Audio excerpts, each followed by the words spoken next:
Mireille Mathieu a vu le jour à Avignon en 1946. Un papa lapidaire, passionné par les opéras, va lui donner très tôt le désir de connaître la vie musicale et le goût du chant. La chanteuse Édith Piaf est sa principale inspiratrice.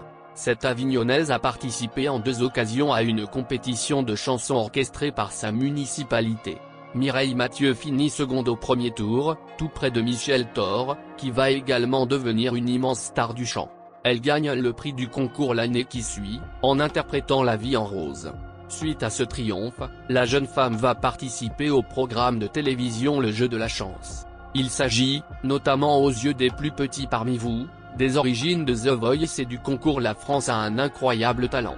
Cette émission lui a permis à la fois de se démarquer auprès du grand public en France et de démarrer sa vie professionnelle de façon magistrale. Mireille Mathieu a mené un grand parcours de musique entre les années 1960 et les années 2000. Cette artiste d'Avignon est reconnue dans le monde entier et pas uniquement en France. Son timbre vocal hors du commun a également été transporté jusqu'au Royaume-Uni, et même en Allemagne, où elle fait partie des vedettes incontestées. Si Mireille Mathieu est restée sans enfant, elle a vécu toute son enfance au milieu de plusieurs de la fratrie. En fait, elle est la première fille de 14 frères et sœurs, ni plus ni moins. Mireille Mathieu a débuté sa carrière professionnelle très jeune, à l'âge de 14 ans, pour permettre à ses parents de subvenir à leurs besoins. Le fait d'être accompagné par des enfants est une composante essentielle du quotidien de la vedette mondiale. De plus, tout au long de son parcours, les jeunes ont constitué une véritable richesse et une part non négligeable de son audience. Mireille Mathieu n'a cependant jamais connu de descendance. Comment se faisait-il qu'elle ne voulut pas avoir d'enfants? Pourquoi a-t-elle décidé de ne jamais en avoir? Mireille Mathieu, à l'instar de beaucoup de personnalités célèbres, s'est investie totalement dans son travail. Ainsi, cette artiste originaire d'Avignon a réalisé des disques en langue française, mais également dans de nombreuses traductions.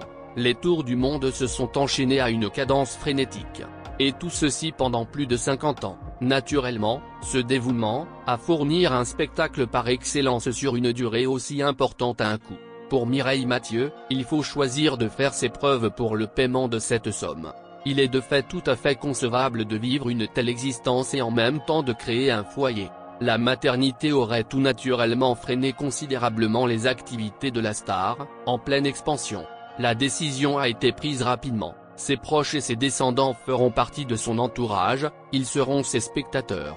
En 2014, la vedette de la chanson avait fait part de sa volonté lors de son entretien pour Le Figaro: « Je ne me suis pas fondé un foyer, mais je le fonde grâce à mes admirateurs qui me côtoient. Cela n'est donc pas incomparable, ce qui n'est finalement tout simplement pas choisi. Je me déplace énormément, je possédais des nièces et des neveux.